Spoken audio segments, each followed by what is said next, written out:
So Karnataka ರಾಜ್ಯದ ನೂತನ ಮುಖ್ಯಮಂತ್ರಿ ಆಗಿರುವಂತಹ ಡಿ.ಕೆ. ಶಿವಕುಮಾರ್ ಅವರು ಉಚಿತ ಬಸ್ ಪಾಸ್ ಘೋಷಣೆ ಬೆನ್ನಲ್ಲೇ ಈಗ ವಿದ್ಯಾರ್ಥಿಗಳಿಗೆ ಭಾರಿ ದೊಡ್ಡ ಶಾಕ್ ಎದುರಾಗಿದೆ ಅಂತಲೂ ಹೇಳ್ಬೋದು ವೀಕ್ಷಕರೇ. ಸದ್ಯಕ್ಕೆ ಪಾಸ್ ವಿತರಣೆಯಲ್ಲಿ ಕಂಪ್ಲೀಟ್ ಆಗಿ ಸ್ಥಗಿತಗೊಳಿಸಲಾಗಿದೆ. ಸೊ ಈಗ ಪ್ರತಿದಿನ ವಿದ್ಯಾರ್ಥಿಗಳು ಜೇಬಿನಲ್ಲಿ ದುಡ್ಡು ಇಟ್ಕೊಂಡು ಓಡಾಡುವ ಪರಿಸ್ಥಿತಿ ಬಂದಿದೆ ಅಂತಲೂ ಹೇಳ್ಬೋದು.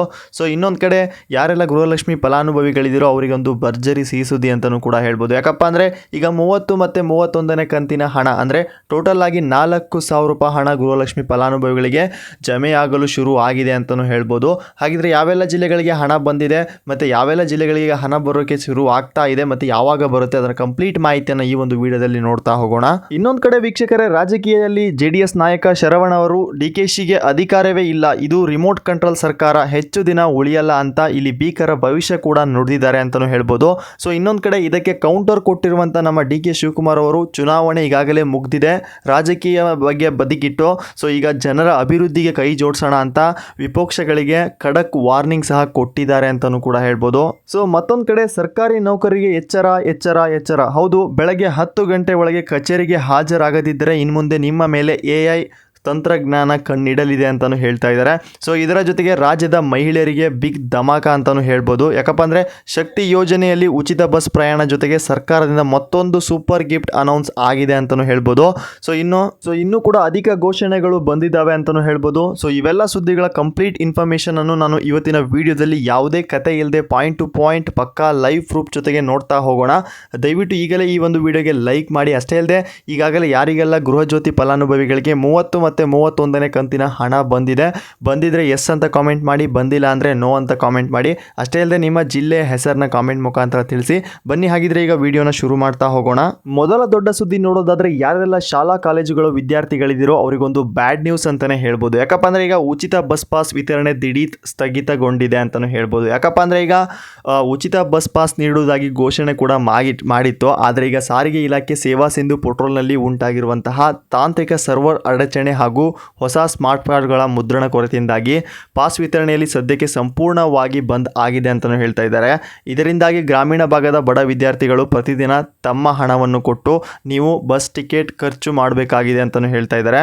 ಸೊ ಈಗ ಇಲಾಖೆ ಅಧಿಕಾರಿಗಳು ನೀಡಿರುವ ಮಾಹಿತಿ ಪ್ರಕಾರ ಮುಂದಿನ 1 ವಾರದೊಳಗೆ ಸರ್ವರ್ ಸಮಸ್ಯೆ ಬಗೆಹರಿಸಿ ಕಾಲೇಜುಗಳಲ್ಲೇ ನೇರವಾಗಿ ಸ್ಮಾರ್ಟ್ ಕಾರ್ಡ್ ಮತ್ತು ನಿಮ್ಮ ಪಾಸ್ನ ಕೊಡಲು ವಿತರಣೆ ಕೂಡ ನಡೀತಾ ಇದೆ ಅಂತಲೂ ಹೇಳ್ತಾ ಇದ್ದಾರೆ.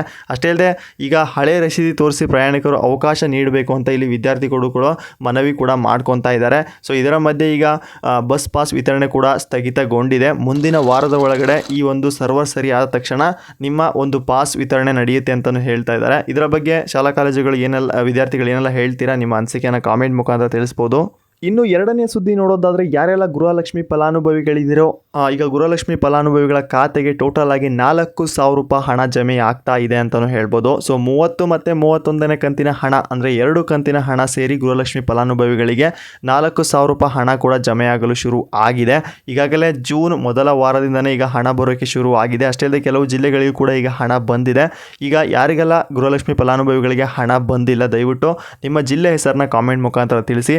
ಅಷ್ಟೇ ಅಲ್ಲದೆ ಈಗ ಬಂದಿರುವಂಥ ಮಾಹಿತಿ ಪ್ರಕಾರ ಮುಂದಿನ ವಾರದ ಒಳಗಡೆ ಬಾಕಿ ಉಳಿದಿರುವಂಥ ಹಣ ಮತ್ತು ಈಗಾಗಲೇ ಯಾರಿಗೆಲ್ಲ 30 ಮತ್ತು 31ನೇ ಕಂತಿನ ಹಣ ಬಂದಿಲ್ಲ ಅಂಥವರ ಖಾತೆಯು ಕೂಡ 2ನೇ ವಾರ ಕೂಡ ಅಂದರೆ ಈ ಒಂದು ತಿಂಗಳ 2ನೇ ವಾರದಲ್ಲಿ ಹಣ ಬರುವಂಥ ಚಾನ್ಸಸ್ ಇದೆ ಅಂತಲೂ ಕೂಡ ಹೇಳ್ತಾ ಇದ್ದಾರೆ. ಇದರ ಮಧ್ಯೆ ಯಾರೆಲ್ಲ ಇನ್ನೂ ಕೂಡ KYC ಮತ್ತು DBT ಅಪ್ಡೇಟ್ ಮಾಡಿಸಿಲ್ಲ ಅಂಥವರ ಖಾತೆಗೆ ಹಣ ಕೂಡ ಬರಲ್ಲ ಅಂತ ಹೇಳ್ತಾ ಇದ್ದಾರೆ. ಆದಷ್ಟು ಬೇಗ ಈ 2 ಅಪ್ಡೇಟ್ಗಳನ್ನ ಮಾಡಿಸಿದ್ರೆ ನಿಮಗೆ ಬಾಕಿ ಪೆಂಡಿಂಗ್ ಇರುವಂಥ ಹಣ ಮತ್ತು ಈಗ 30 ಮತ್ತು 31ನೇ ಕಂತಿನ ಹಣ ಸೇರಿ ಟೋಟಲ್ ಆಗಿ 4,000 ಪ್ಲಸ್ ಬಾಕಿ ಉಳಿದಿರುವ ಹಣ ಸೇರಿ ಒಟ್ಟಿಗೆ ಈ ಒಂದು ತಿಂಗಳಲ್ಲಿ ಬರುತ್ತೆ ಅಂತಲೂ ಹೇಳ್ತಾ ಇದ್ದಾರೆ. ಹಾಗಿದ್ರೆ ಯಾರಿಗೆಲ್ಲ ಗೃಹಲಕ್ಷ್ಮಿ ಫಲಾನುಭವಿಗಳಿದ್ದೀರೋ ದಯವಿಟ್ಟು ನಿಮಗೆ ಯಾವ ಕಂತಿನ ಹಣ ಬರಬೇಕು, ಈಗಾಗಲೇ ಎಷ್ಟೆಲ್ಲ ಕಂತಿನ ಹಣ ಬಂದಿದೆ, ನಿಮ್ಮ ಒಂದು ಜಿಲ್ಲೆ ಹೆಸರನ್ನ ಕಾಮೆಂಟ್ ಮುಖಾಂತರ ತಿಳಿಸಿ. ಈಗಾಗಲೇ ಕೆಲವು ಜಿಲ್ಲೆಗಳಿಗೆ 30 ಮತ್ತು 31ನೇ ಕಂತಿನ ಹಣ ಕೂಡ ಬರ್ತಾ ಇದೆ. ನಿಮ್ಮ ಜಿಲ್ಲೆಗೆ 31 ಮತ್ತು 31ನೇ ಕಂತಿನ ಹಣ ಬಂದಿದೆ ಇಲ್ವಾ, ನಿಮ್ಮ ಅನಿಸಿಕೆನ ಕಾಮೆಂಟ್ ಮುಖಾಂತರ ತಿಳಿಸಿ. ಯಾರಿಗೆಲ್ಲ ಬಂದಿಲ್ಲ ಸೊ ದಯವಿಟ್ಟು ನಿಮ್ಮ ಜಿಲ್ಲೆಯನ್ನು ಕನ್ಫರ್ಮ್ ಆಗಿ ತಿಳಿಸಿ. ಸೊ ನೀವು ಈ ಒಂದು ಜಿಲ್ಲೆ ಹೆಸರನ್ನ ಹಾಕಿದ್ರೆ ನಮಗೆ ನೆಕ್ಸ್ಟ್ ವಿಡಿಯೋದಲ್ಲಿ ತುಂಬಾ ಯೂಸ್ಫುಲ್ ಆಗುತ್ತೆ ಅಂತಾನೂ ಹೇಳ್ಬೋದು. ಇನ್ನು ಮುಂದಿನ ಸುದ್ದಿ ನೋಡೋದಾದ್ರೆ DKಶಿಗೆ ಅಧಿಕಾರವೇ ಇಲ್ಲ, ಇದು ರಿಮೋಟ್ ಕಂಟ್ರೋಲ್ ಸರ್ಕಾರ ಎಂದು JDS ನಾಯಕರು ನುಡಿತಾ ಇದ್ದಾರೆ. ಸೊ ಇಲ್ಲಿ ರಾಜಕೀಯದಲ್ಲಿ ಸಿಎಂ ಕುರ್ಚಿ ಬದಲಾವಣೆ ಮತ್ತು ಆಂತರಿಕ ವಿಭಿನ್ನದ ಚರ್ಚೆ ಬೆನ್ನಲ್ಲೇ JDS ನಾಯಕ ಭೀಕರ ಭವಿಷ್ಯ ಕೂಡ ನುಡಿದಿದ್ದಾರೆ ಅಂತಲೂ ಕೂಡ ಹೇಳ್ಬೋದು. ಇಲ್ಲಿ ಮಾಧ್ಯಮದ ಮುಂದೆ ಮಾತನಾಡಿದ ಅವರು, ಕಾಂಗ್ರೆಸ್ ಸರ್ಕಾರದಲ್ಲಿ ಉಪಮುಖ್ಯಮಂತ್ರಿ DK ಶಿವಕುಮಾರ್ ಅವರಿಗೆ ಯಾವುದೇ ಅಸಲಿ ಸ್ವಾತಂತ್ರ್ಯ ಅಧಿಕಾರ ಇನ್ನೂ ಕೂಡ ಸಿಕ್ಕಿಲ್ಲ. ಇಡೀ ಸರ್ಕಾರವನ್ನು ದೆಹಲಿಯ ಹೈಕಮಾಂಡ್ ನಾಯಕ ರಿಮೋಟ್ ಕಂಟ್ರೋಲ್ ಮೂಲಕ ನಿಯಂತ್ರಿಸುತ್ತಿದ್ದಾರೆ ಅಂತಲೂ ಹೇಳ್ತಾ ಇದ್ದಾರೆ. ಸೊ ಅಷ್ಟೇ ಅಲ್ಲದೆ ಇಲ್ಲಿ ಸಿದ್ದರಾಮಯ್ಯ ಹಾಗೂ DKಶಿ ಬಣ್ಣಗಳ ನಡುವೆ ಆಂತರಿಕ ಜಗಳ ಇತ್ತೀಚೆಗೆ ಮಿತಿ ಮೀರಿದ್ದು ಶಾಸಕರಲ್ಲಿ ಅಸಮಾಧಾನ ಹೊಗೆಯಾಡುತ್ತಿದೆ ಅಂತಲೂ ಹೇಳ್ತಾ ಇದ್ದಾರೆ.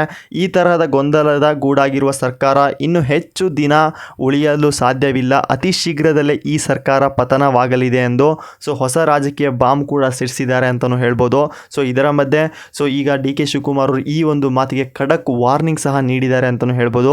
ಚುನಾವಣೆ ಮುಗಿದಿದೆ, ರಾಜಕೀಯ ಬದಿಗಿಟ್ಟು ಜನರ ಅಭಿವೃದ್ಧಿಗೆ ಕೈ ಜೋಡಿಸೋಣ ಎಂದು DKಶಿ ಅವರು ಒಂದು ಕೌಂಟರ್ ಸಹ ಕೊಟ್ಟಿದ್ದಾರೆ ಅಂತಲೂ ಹೇಳ್ಬೋದು.